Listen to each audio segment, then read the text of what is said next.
کہ رسول نے فرمایا درمیان یعنی کہ جب امام خطبہ دے رہا ہو اس وقت نماز پڑھنا بھی منع، سلام کرنا بھی منع، سلام کا جواب دینا بھی منع، اس وقت اگر کسی کو چھینک آئے اس کا جواب دینا منع، یہاں تک کہ اگر کوئی بات کرنا منع اور کوئی بات کر رہا ہو تو اسے خاموش یہ کہنا بھی منع،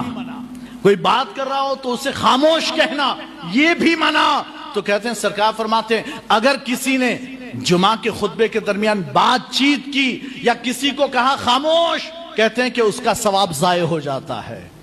اس کا ثواب ضائع ہو جاتا ہے۔ عبداللہ ابن القمہ وہ فرماتے ہیں کہ میں آیا مدینہ منورہ، ہم آئے پورے قافلے کے ساتھ، میں نے اپنے ساتھیوں سے کہا کہ تم اپنا کام نپٹاؤ، میں جاتا ہوں مسجد میں، جمعہ کا دن تھا۔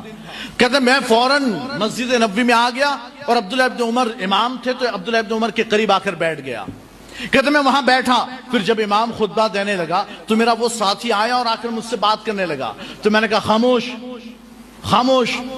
کہتے ہیں پھر وہ چپ ہو گیا، بیٹھ گیا، نماز جمعہ ختم ہو گئی، ہم واپس لوٹے، میں عبداللہ ابن عمر کے پاس گیا، میں نے کہا کہ حضور میں تو جلدی آ کر بیٹھ گیا تھا لیکن میرا ساتھی آیا، آ کر بات کرنے لگا خطبے کے درمیان، تو میں نے اس سے کہا خاموش، آپ کیا کہتے ہیں؟ سرکار فرماتے جو بات کرنے لگا، حضور فرماتے وہ تو گدھا ہے،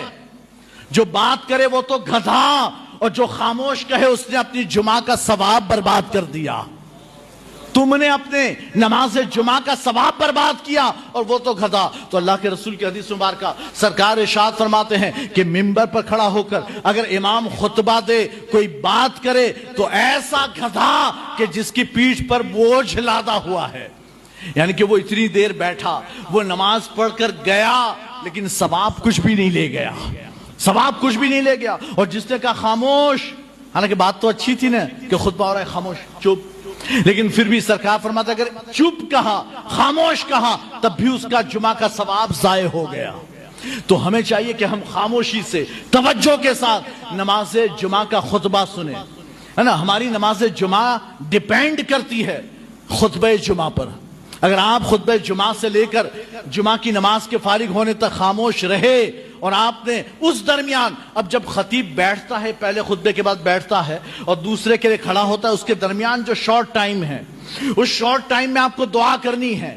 دعا کرنی، لیکن کیسے؟ ہاتھ اٹھا کر دعا نہیں کرنی ہے، اس لیے کہ آپ کو تو خاموش چپ چاپ بیٹھنا ہے، تو ہاتھ اٹھا کر زبان سے نہیں، آپ کو دل میں دعا کرنی ہے، دل میں، اور وہ بھی ہاتھ اٹھا کر نہیں۔ بہت سے لوگ ہوتے ہیں امام نے جیسے پہلا خطبہ ختم کیا اور بیٹھا، سارے لوگ یوں ہو جاتے ہیں، نہیں ہاتھ نہیں اٹھانا، اس لیے کہ آداب خطبہ کے خلاف ہے، آداب خطبہ کے